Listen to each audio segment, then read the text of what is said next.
I'm director Percival Rubens. After the success of The Land of the Minotaur, we had started into what we called the Edgar Allan Poe Fest.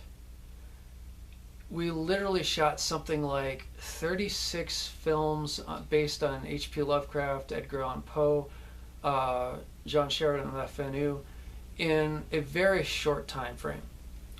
And in amongst all of this, they had looked at me and they had asked me if I would consider writing a screenplay based on an H.P. Lovecraft short story that had been published in Weird Tales that very few people knew actually existed.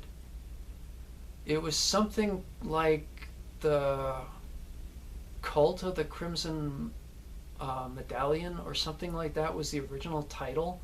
I'm not entirely sure, but I had sat down and I had started thinking about it. And I had the original Weird Tales magazine in front of me, so I was working directly from Lovecraft. And I only tweaked it a little bit. The original story was, in fact, more of a story about witchcraft than it was about the mythos, which is why a lot of people never even knew he wrote it.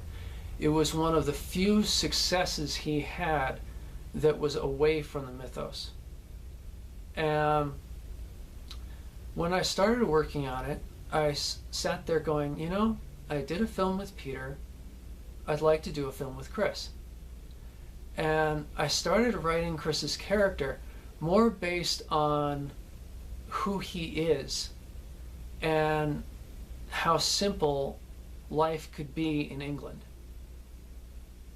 And I based it around that, and I based it around the premise of somebody who has terrible secrets, but is so much of a mastermind at concealing them that you don't even realize that this honorable gentleman actually is a witch until like the final reveal.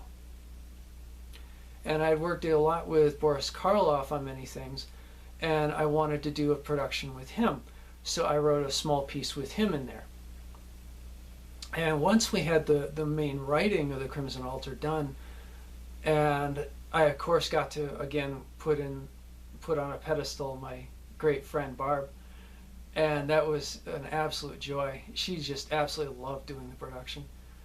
And so we had Barbara Steele, Christopher Lee, and Boris Karloff, and now you have a film.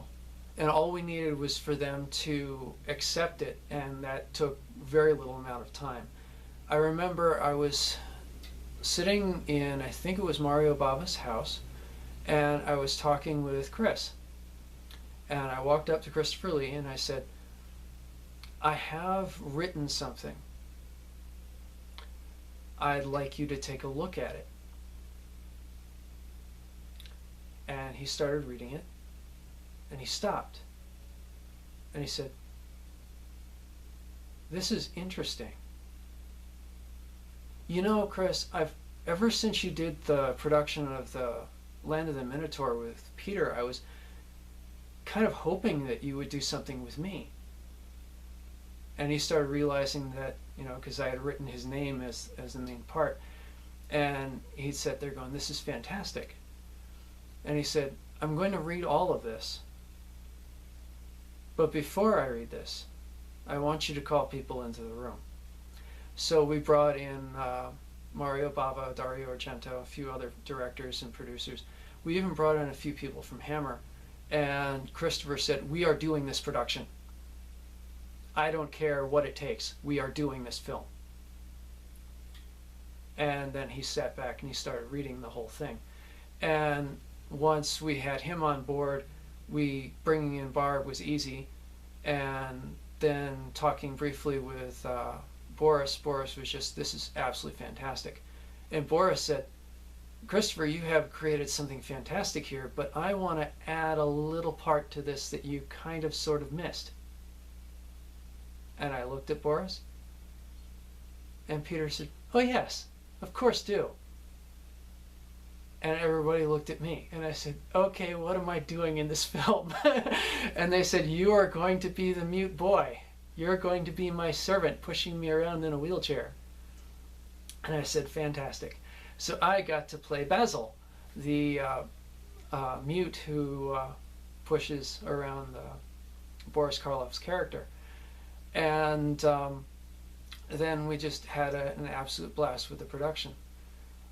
Once that happened, we brought in a few people from England and a few people from Italy, and every part was cast by one means or another. And we came up with a fun little film called The Curse of the Crimson Altar. Now, unfortunately, The Curse of the Crimson Altar was more accepted in England, and the United States really hasn't seen that much of The Curse of the Crimson Altar. And you actually have to find it on Region 2. It's more known by its Italian name in Italy, which is something about the Curse of the Crimson Medallion in Italian. I have my DVD, but it's out of range. And so that's our script, and that's our screenplay. Maybe one day it will be seen more in the United States once people start understanding what these films were, realizing some of the people involved in it. And, it didn't take off as much as our production of The Land of the Minotaur, but it's still a very good piece. And it's one of my favorite films with Christopher Lee because he's more of himself. He's more of an English gentleman, and he's less of the great Dracula. And in that sense, I really liked him in that production because it showed him as more a multifaceted actor that he really is. A lot of people, when they think of Christopher Lee, kind of categorize him as a specific style of type. And that's not true. He was an exceptional actor, and he worked in many different styles, in many different genres. And sometimes when he breaks genre, he's actually better than when he does perform things like Dracula and horror films and things of that nature. And this gave him a sinister side by keeping the gentleman side, and it balanced very nicely. I love that in this film. So if you can see it, I recommend Curse of the Crimson Altar. Most people would have to see it on Region 2. So thank you for enjoying our production.